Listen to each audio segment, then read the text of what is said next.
Diascofoot, le miroir du football de la diaspora congolaise.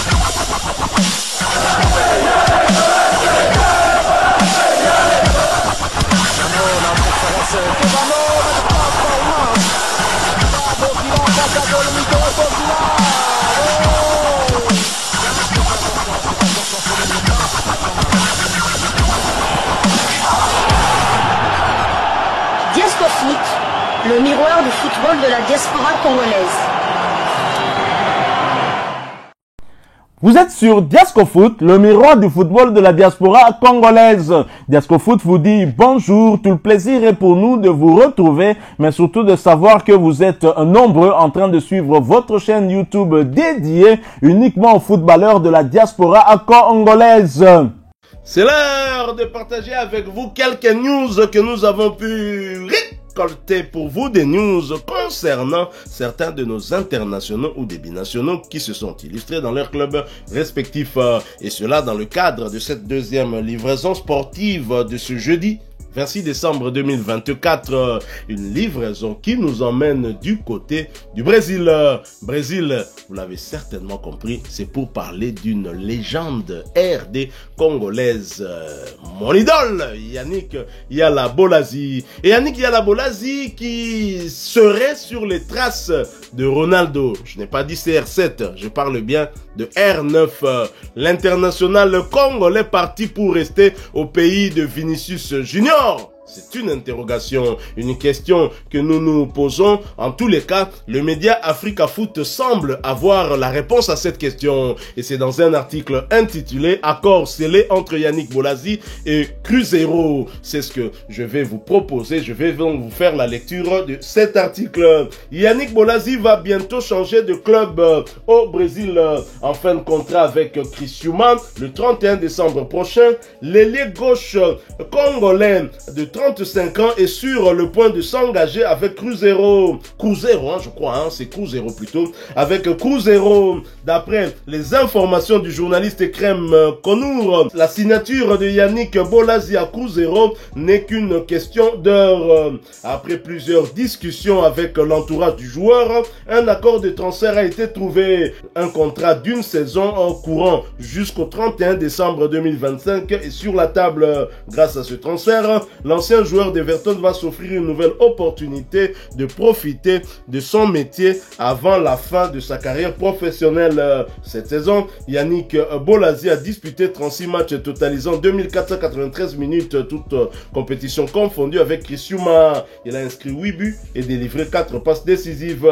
Parallèlement à ses performances, le Congolais de 35 ans est évalué à 250 000 €. Donc voilà, Yannick Yala Bolasie parti pour rester. On l'avait dit cela ici, on en a parlé à plusieurs reprises, nous avons parlé de son club Criciúma et c'était pour la première fois, je pense, qu'on parlait d'un club brésilien dans nos tours d'horizon, grâce justement à Yannick Yala Bolasie. Et Yannick Yala Bolasie, on peut dire qu'il a fait le job. Malheureusement, son club a voulu repartir d'où il venait, donc en deuxième division brésilienne. Mais Yannick Yala Bolasie, en tant que joueur, en tant qu'ailier puissant, il a retrouvé quand même ses sensations et nous sommes heureux pour lui. Et on sait que en Turquie, il avait terminé parmi les meilleurs buteurs aussi en deuxième division, permettant à son équipe de retrouver l'élite turque, la Super League. Donc, Yannick Yala Bolasie qui inscrit 8 buts et délivre 4 passes décisives, ça signifie qu'il a participé à 12 buts de son club. Et quand on sait que son club n'a pas inscrit beaucoup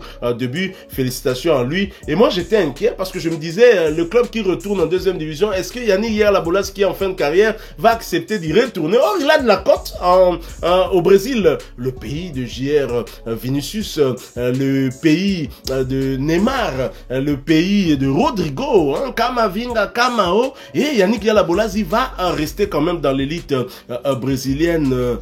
Qu'est-ce que cela vous inspire? Entre-temps, Sébastien Desabre a tourné la page. Tout à fait, donc moi je le pressentais en tout cas.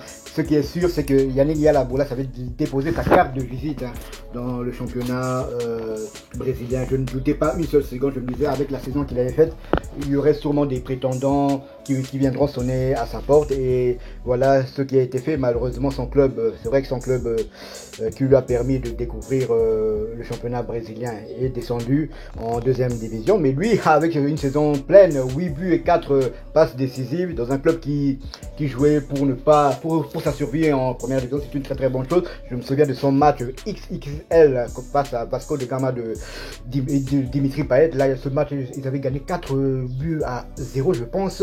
Il a marqué 2 buts et délivré 2 passes décisives. Donc, il était impliqué dans 100% des buts.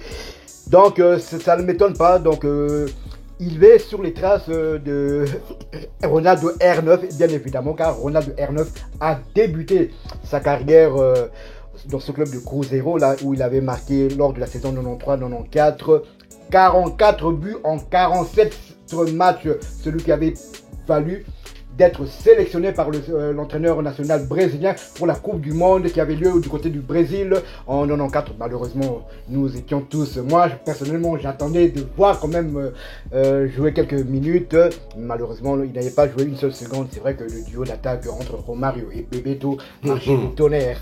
Mais ça, c'est pour la petite anecdote. Avant et après cela, Ronaldo a fait la carrière que nous connaissons et le reste appartient à l'histoire. Mais c'est vraiment, je suis vraiment très très heureux pour lui, qui a cravaché, qui a beaucoup souffert, surtout après sa blessure lorsqu'il était du côté de Everton. Là, il retrouve quand même des sensations à 35 ans, ce qui n'est pas rien. En tout cas, on lui souhaite déjà bonne chose et on croise les doigts que la visite médicale se passe bien et que Yannick Yala Bolazi signe son contrat à Cruzeiro. Yannick Yala Bolazi, on peut dire que c'est quelqu'un qui est revenu de loin, parce que vous avez fait allégeance là, déjà en parlant à la légende Ronaldo R9, qui lui-même a été ralenti à plusieurs reprises par des blessures. Il serait peut-être le plus grand joueur de tous les temps s'il n'avait pas tous ces pépins physiques. Et c'est ça vraiment le problème avec les joueurs professionnels aujourd'hui. Il y a certaines blessures, une fois contactées, vous ne revenez plus à votre meilleur niveau. Aujourd'hui, on le voit au Real avec un joueur comme Alaba qui a du mal à revenir, et le Real penserait déjà à peut-être à le mettre de côté parce qu'ils se disent que Alaba ne pourra plus revenir à son meilleur niveau. Et Yannick Yala Bolazi, qui a fait des merveilles du côté de Crystal Palace, quand il va à Everton, on voit qu'il a franchi un palier et que il pourrait maintenant être devant les lumières pour qu'il soit recruté peut-être par des équipes, des clubs encore beaucoup plus hauts du tableau, qui sont beaucoup devant Everton. Mais malheureusement arrive cette blessure de l'international français Anthony Martial. Et en tout cas, en regardant le match, on ne pouvait pas imaginer que c'était si grave que ça, alors que c'était grave. Une année d'inactivité, les ligaments croisés encore une fois, et Yannick Yala Bolazi n'est jamais, mais alors jamais revenu à son niveau d'antan, et c'est ce qui nous peine, parce que je suis en train de m'imaginer, j'essaie de m'imaginer Yannick Yala Bolazi qui n'est pas blessé, où il serait dans l'entretemps. Je pense que Yannick Yala Bolazi aurait peut-être atteint les Manchester, soit City, soit United, parce que il était vraiment très très fort. Il y a beaucoup de joueurs comme ça qui connaissent des difficultés. Nous avons Christian Luyendama après sa blessure, il y a Merveille Bopé aussi après sa blessure des ligaments croisés toujours, qui peine à revenir. D'ailleurs, même actuellement, on ne sait pas où il se trouve. Et dernièrement, je suivais même encore une courte vidéo, une image avec la fin de carrière de Shabani Nonda qui nous laisse avec un goût d'inachevé. Vous savez, quand Shabani Nonda joue en Ligue 1, il y a également Didier Drogba. Et Didier Drogba est meilleur aussi, mais Shabani Nonda, c'est lui le meilleur buteur devant Didier Drogba. Et qui a arrêté la carrière de Shabani Nonda? C'est Pierre Fanfan. Aujourd'hui, on le voit faire des commentaires des matchs. Bon, on ne lui en veut pas. Le football, c'est aussi ça. Mais j'ai encore suivi l'image de son tacle sur Shabani Nonda et ça a arrêté la carrière. Shabani Nonda a été soigné, opéré, mais quand il revient, il n'est plus revenu à son meilleur niveau. Et malheureusement, parce que Shabani Nonda était sur le trace de Mr.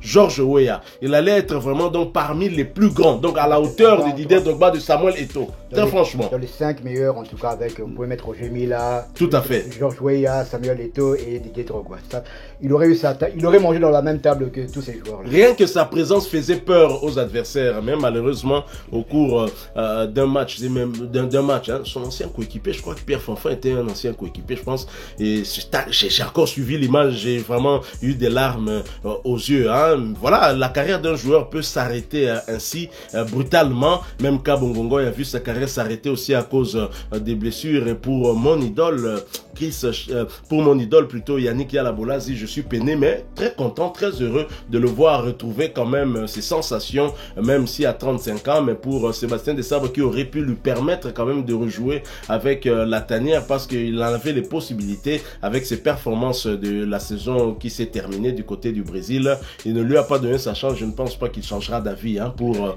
les prochaines échéances. Donc voilà, Yannick Yala-Bolazi va rester dans le pays d'Adriano, qui a accepté de retourner du côté des favelas. Hein. Il a préféré retourner dans la vie. Ils ont manqué. Bafia ba riche, on a ba mongo belé, tout ça. A préféré zonga na on ayo karabasola ba fulu ba otumba dendo, poussière mata. A préféré zonga na il est très heureux et c'est ça le plus important. Yannick Yala-Bolazi va donc continuer à jouer dans ce pays-là. C'est le pays du football. Le Brésil n'a pas inventé le football, mais le Brésil est le pays du football. Et quand vous voyez un Congolais quitter l'Europe, sollicité au Brésil, on s'est dit que c'est par hasard, mais son équipe la retourne en deuxième division. Un autre club, un club de la légende, R9, peut-être même le meilleur numéro 9 de tous les temps du football mondial. Et ce club-là, le sollicité, moi je dis chapeau. Yannick Yala-Bolazi. Merci à vous qui nous avez suivis. Encore une fois, tous nos voeux, les meilleurs pour cette année 2025 qui débute, pourvu que Dieu nous permette de traverser justement 2024 et entrer en 2025, parce que tant que t'es au quotité, seul Dieu connaît l'avenir. Mais en tout cas, je souhaite à tous, à moi, ainsi qu'à vous tous, que nous puissions entrer en cette année 2025, mais surtout que cette année soit meilleure que l'année qui s'est terminée avec beaucoup de mauvaises nouvelles, beaucoup de décès, même dans notre culture. Et c'est ici l'occasion pour nous de présenter nos condoléances à la famille musicale congolaise qui a perdu beaucoup d'artistes. Je pense à Doudou Adoula, l'Atalakou, on va l'appeler ainsi, parce que eux-mêmes chantaient Atalakou, Tala, Atalakou Mama, Zekete. Sincères condoléances à la famille Zaiko Langa et à la famille Adoula. Sincères condoléances à la famille de Blaise Bongongo. Blaise Bongongo qui qu'on appelait affectueusement Séguin Mignon Maniata. Et nous allons présenter aussi nos condoléances à tous les Banalemba, Séguin, Banamatete, tous les Banalemba pour la perte de Dakumuda, Christian Dakumuda. On va pas l'appeler Newman parce qu'il est mort en tant qu'homme de Dieu, en tant que pasteur. Donc toutes nos sincères condoléances à toutes ces familles éplorées. Vous avez aimé cette deuxième livraison de ce jeudi 26 décembre 2024. Laissez-nous un maximum de j'aime. Merci de partager avec nous en commentaire votre point de vue sur Yannick Yala-Bolazi. Vous n'êtes pas encore abonné sur cette chaîne, eh bien n'hésitez pas, abonnez-vous parce que nous sommes le miroir du football de la diaspora congolaise.